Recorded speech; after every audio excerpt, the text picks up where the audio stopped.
really good spirits, even though we're going on day 47,000 of harvest, but we're nearing the end. I'm not even sure what day it is.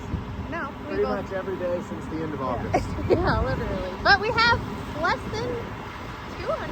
Yeah, well, right at 200 acres. That's what we have left. That's left. Yeah, so we're pretty excited. We're getting pretty close to the end here. We're just hitting that point where you can never catch up on enough sleep here. So, but we're having a good time. The weather is awesome. It's a little windy, but we like the cold. Today, as we're nearing the end of harvest, we can answer a few of y'all's questions. There's been a lot of questions in our previous vlogs comment section, and we're gonna get to those today. Did y'all know that in North Dakota, I'm sure you already did know this, but it can snow as early as now and maybe even earlier, and we've got pretty lucky this year. I'd say the appropriate nickname for right now this time of year is called the race, according to farmers. We need to get all of this done before some bad weather hits us. I lived in Kansas, of course, but I'm originally from Texas, so all of this is really wild to me. Do you know that North Dakota has quote-unquote a fall season about 3 full good weeks before full-blown winter hits? Right now, the sunrise is about 8:10 a.m. and it sets at around 5 p.m. So let's hurry up and get this day started. We got done outside. He got done fueling and we ran in here to get in the heat. Because, pretty cold out.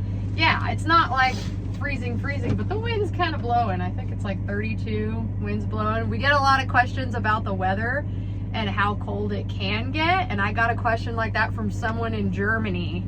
And I replied back in Fahrenheit, but we're hearing negative 40 Fahrenheit sometimes.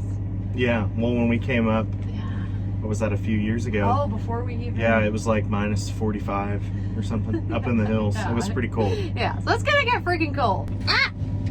The truck showed up, so I had to run. But another thing that we've been messing around with in the field quite often, this field is full of moose. Full! We've seen so much wildlife. Not only are there 5,000 million pheasants, which we're not really used to seeing that many pheasants in Kansas. There was quite a few and lots of people hunted them and stuff, but here it's like they're like pigeons. But the moose thing, we're like getting used to seeing moose. That's insane. Look, there's one right here. Look. And they get quite used to us as well. They let us get close to them. Moose up there or what? Yeah, Brandon just got on the radio and it's just like, are they still there? Yeah, this is like day 4 or something. Yeah, they're pretty accustomed to the people now. Yeah, they're just accustomed to people. It's pretty insane. Like if you sit and watch them, I have plenty of videos now. They have this derpy little tongue thing that they do when they drink water, and they're just so chill. They act like cattle. But here they are. They're just kind of everywhere. They're all bedded up right next to the corn we're picking. Good morning, guys. Picking corn, yet again. It's been a grind, but we're about to cross a big milestone for corn harvest this year, and that is finishing up our biggest field of corn. This one was 550 acres or something like that. We've been here for quite a few days now, and we are on the last 12 rows of it. Oh, I better get to dumping because we're just about full. Oh, now I'm getting off my rows. But yeah, the last 12 rows have this field, and we have one field of corn left. That's all we got left.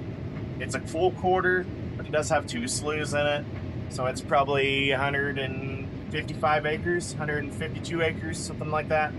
That's what we're gonna have left. So, oh, we got a bunch of pheasant running in front of us. I don't know if you can see. No, he just crossed over. He's like right there. See if we can get him to fly up. But yeah, 155 acres left once we finish these 12 rows. Not gonna get it finished today. Hopefully tomorrow. And then if you guys remember when I got stuck, I left maybe 3-4 acres. Oh, there goes one. I left maybe 3-4 acres in that mud hole. I'm hoping I'll get there in the morning and it'll be froze up. And it's kind of on the way back to the farm, so we'll grab it. But that will be the end of corn harvest. That is what we're hoping, because I'm pretty sure everybody is way ready to be done. Can you see the pheasant? It's like right there. We're not gonna hit it. If it slows down anymore, I'll slow down. But usually they get up and fly. They don't just run in front of you for forever. jeez, come on, get out of here. Oh my gosh. Oh, there goes a couple. Oh, there we go. Okay, she flew. Oh my, oh, look, those two crashed into each other. This is crazy. So many of them in front of us. Oh, there goes a coyote. How many are we gonna get? 1.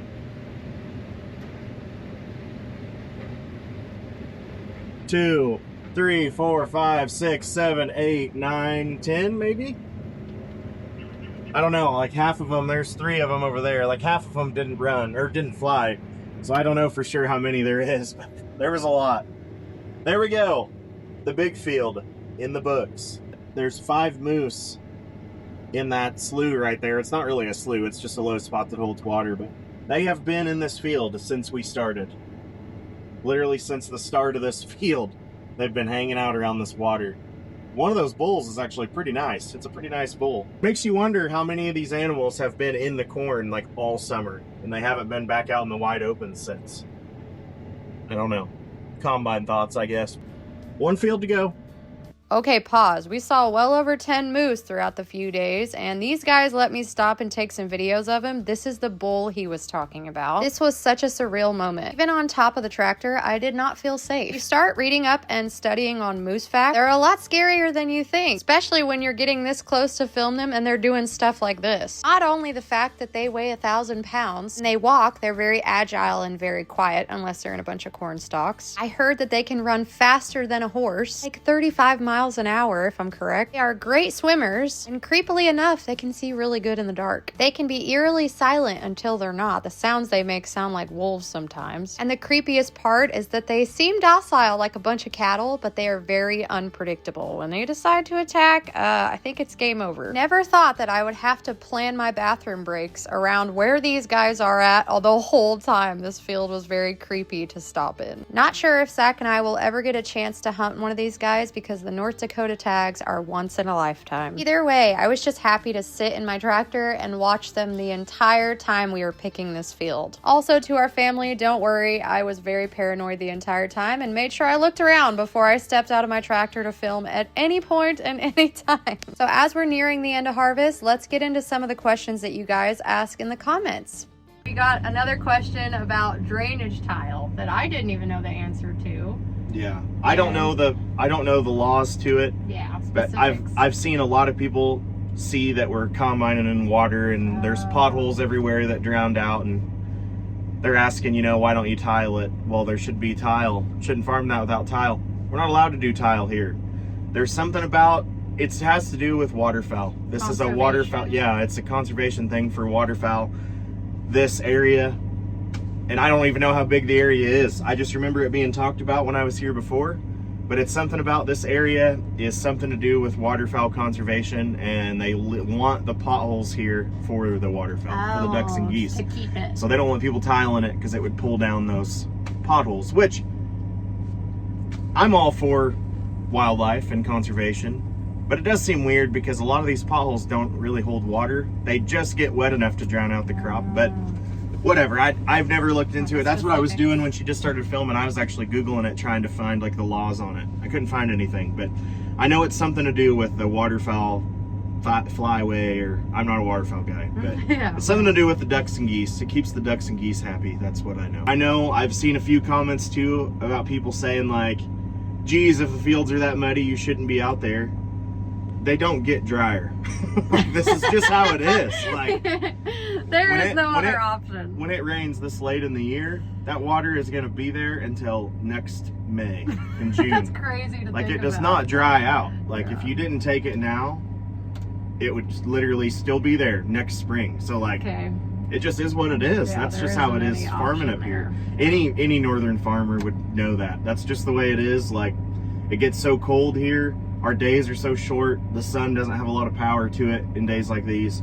It just flat out doesn't dry out. It just stays. Like we haven't had rain in what, couple weeks maybe? True. Like a substantial amount of rain. The very first field we started on that had a big mud hole in it. If you drive by there right now, it's got the exact same amount of water in it did 2 weeks ago. Like it just doesn't dry out. Lots and lots of questions. to answer. If you wonder why we're just sitting here, they have a lot of grain to shuffle in the mornings. Yeah. They got to shuffle grain. We've got a neighbor, thank goodness, we have a neighbor helping us dry. Yeah. They're running their dryer, we're running our dryer. Basically every morning we have to empty their bin side out of dry corn. We got to haul all the dry corn out, bring it over to our bin site and put it up. So that's what the trucks take a little bit to get here in the mornings, but man, it's well worth it. They're just with the neighbors drying, we're getting like double the amount of acres per day. So that's the thing. It's been pretty too. amazing. We don't have anything. That's why we haven't shown you much of the dryer situation, because this is us. This is what we've been doing. We've just been in the field together by ourselves, and everybody's been running the dryer. We get a lot of questions about how they run. So it's propane that's running the dryers. Yes. Right? So our dryer is,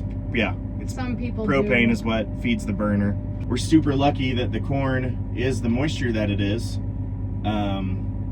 We're only having to take a couple points off it, and by a couple points I mean you got a moisture percentage of the corn. Up here you pretty much always take it off the field wet because it just doesn't dry down enough, and then you have to get it dried down so that it'll store in a bin over winter. You can't really put wet grain in there and have it store for very long, so you want to get it dried down so it'll store. So basically we're drying it down to 17% or so, and then it'll come off just a little more in the bin because we do have air on all the bins it's going in. So basically we're taking it out of the field. It's been all over the place. It's been anywhere from 19.5 to 24. It has been all over. But here, this tail end, this is actually where we started planting at. This corn is quite a bit drier. It's coming off about 20. So that's been nice. So actually we're only taking off a few points from the corn. So it's been fairly fast, even though our dryer is pretty small. It's very small for this much corn. True. But for up here, it would be a pretty normal sized dryer. But just this year, the corn yields are really good. So it's taken a long time. Exactly. But we'll have ended up drying like 200,000 bushels of corn. That's crazy. And that dryer's doing like 500 bushels an hour. An hour. So holy you could crap. do the math on that. It's been a long time. And it needs babysitted. It's not just like you put it in there and just walk away. Yeah, our dryer doesn't have any sort of like automation or mobile app or nothing. It's purely just you go there and look at it and check everything. So yeah, Brandon's been staying there all night. It's been a journey. Yeah. I also got questions on how big the cart is. I don't even know if you can see the model number on it, but right. Yeah. Oh man, this is hard. It is hard. Oh, you can. I think that's the model number. Yeah. Oh no, that just says Brent. Never mind. But anyway, it's a V1300, so it's 1,300 bushels. Yeah. People have been asking that a lot for some reason. It is so cool having that scale as opposed to in Kansas. I didn't have a scale going on in there, and it's really nice that I can keep track of everything and just go along with it per load, per time I know when I'm full. Also, Ken, our buddy Ken, we've known him for a couple of years now. He kind of followed our journey from the very beginning. Hi, Ken. And he asked if you can go 6 miles an hour like you could in Kansas. And I would say yes, right? Yeah. Chasing you pretty hard. So up here, it's totally different from Kansas. Like up here, or start out in Kansas. In Kansas, we had 2 grain carts and we had enough trucks to pretty much do however much we wanted to do. So like basically we were just running the combine as hard as we wanted to. Like basically I would run it as hard as I could while doing a good job, and I didn't push it just through the roof, you know. Like we kept it at a pretty manageable level, but like we didn't really have a bottleneck after the combine. So it was all just the combine and how much we could combine and how many bushels we could get through. Up here is totally different. The combine, we could run a way smaller combine than this one and be fine because the bottleneck is the bin site and the dryer. So like, yes, we could run 6, but you don't need to. Like I've been running 5 to 5.5, and even then we still sit quite a bit. And we don't run full days. Yeah, so it's like, what's the point? But I'm running 5 to 5.5 in this corn right now, and I'm keeping up with 2 dryers. Yeah, so I mean, yes, I could, but there's no need to. Exactly. I mean, you can, but No need to. Yeah. There y'all have it. There's probably a lot more questions to answer, but there's only so long we can sit and talk your head off in the cab. We really enjoy reading the comments, and I think it'd be really fun to start answering questions on camera. So please let us know if you like that kind of stuff. We're about to be doing some road tripping for the holidays, and we will have plenty of time to talk your head off. So please don't be scared to leave your questions, comments, concerns down below. We are so close to the end of harvest that we can taste it. So in the next vlog, you're gonna see us wrapping it up for good this time. So stay tuned for that. As always, thank y'all so much for making it to the end. Thank you so much for all the support on all my other social medias. All of that will be linked down in the description below. Y'all be safe, and we will see y'all on the next one. Okay, love you, bye.